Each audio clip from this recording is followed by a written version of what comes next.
Hey guys, welcome to my 6th C programming tutorial. I'm Rascal999 and I'm going to be going through the for loop today. I'm not going to be saying what every line of code does in this tutorial, so I'm going to assume you know what they do. If you don't, then I suggest you head over to my other tutorials and check it out. You'll have a basic understanding and you'll be able to get this tutorial.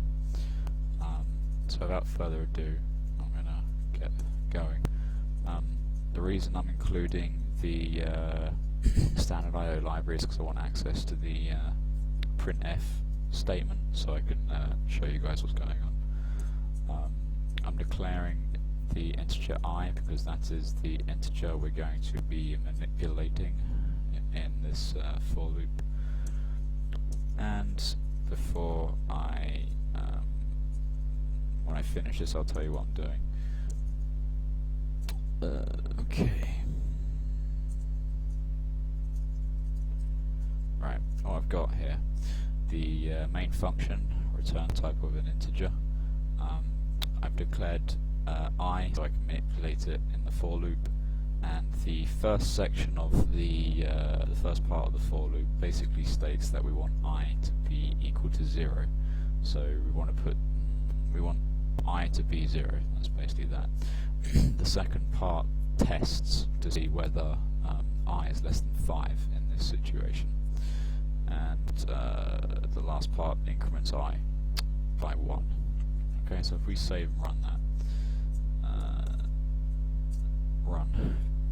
As you can see, in the first iteration of this for loop, I is 0. In the second iteration, I is 1. The third is 2. The fourth is 3, and the fifth is 4. The reason I doesn't equal 5 is because once I equals 5, this part of the for loop is no longer true.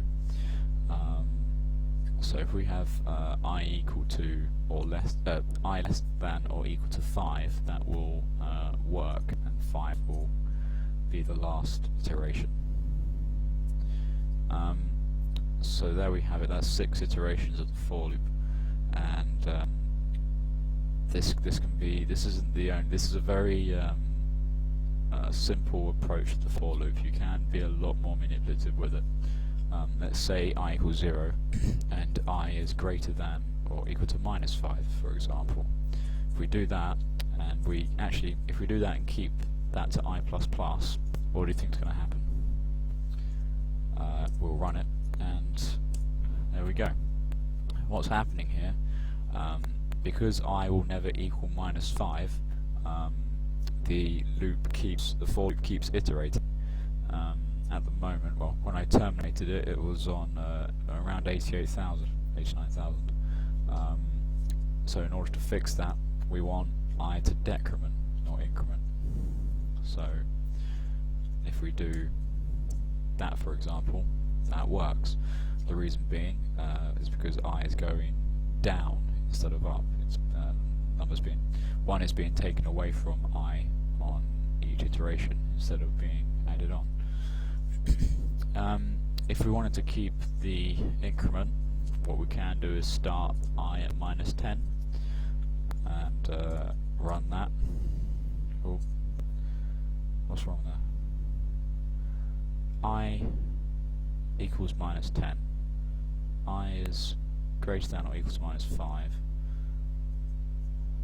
Okay, what's happening here? I is already less than minus 5. Basically, this statement is false.